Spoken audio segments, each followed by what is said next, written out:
Bien, aujourd'hui, réglage de l'oscilloscope. Première étape, allumage de l'appareil. Ensuite, l'objectif à atteindre est d'obtenir un spot fin et centré sur l'écran à l'aide des boutons position horizontale, position verticale, intensité et focalisation. Si le spot n'apparaît pas sur l'écran, à l'aide de position verticale et position horizontale, on arrive à trouver le spot. On vient donc le placer au centre de l'écran et ensuite, à l'aide de intensité et focalisation,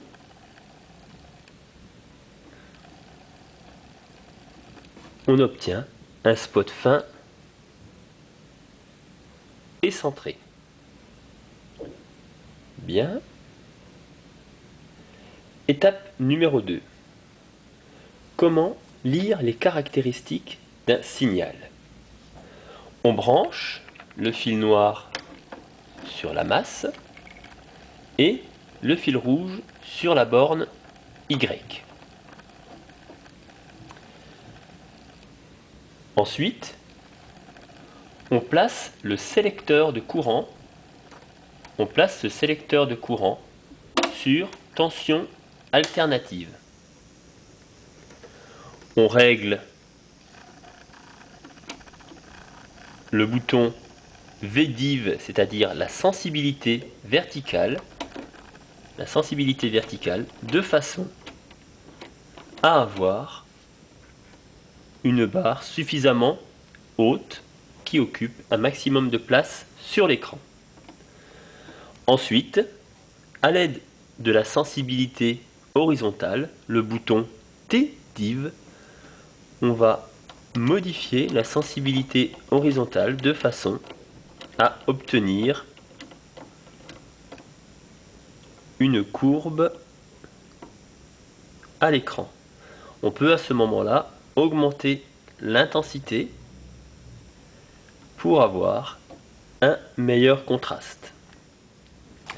Il s'agit, sur ce signal, de mesurer la tension maximale, donc selon l'axe des ordonnées, et la période, donc le temps qu'il faut au signal pour revenir à la même place, donc le temps entre ces deux sommets.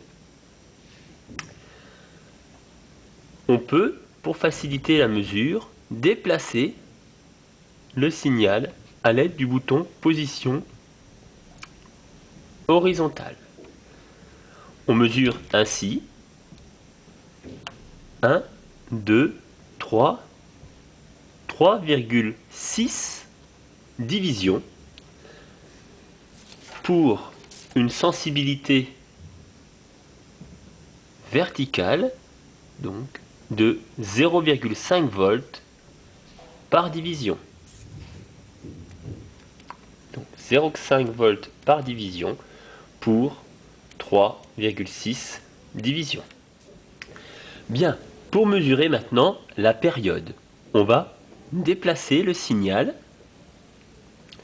de façon à avoir une graduation ici avec donc des petits tirets toutes les 0,2 graduations.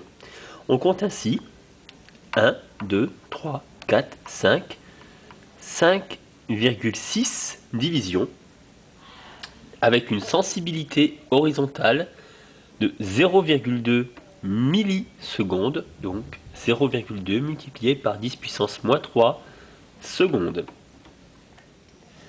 Dernière précision. En cas de doute sur le positionnement du signal, on place le sélecteur sur 0 et on peut facilement remettre le signal au milieu de l'écran de façon à pouvoir effectuer une mesure précise, à condition de replacer le sélecteur sur courant alternatif. On retrouve donc une belle sinusoïde.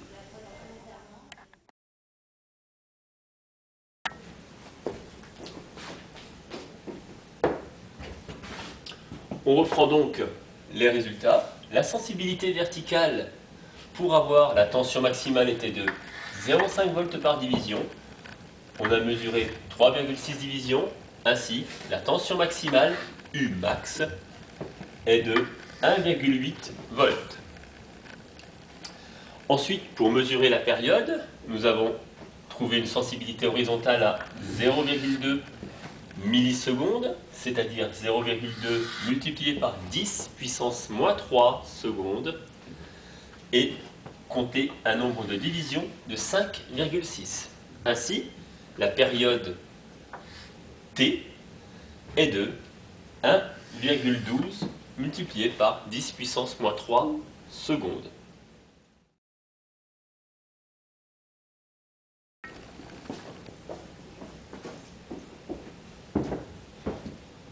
À partir de la période trouvée, on calcule la fréquence du signal.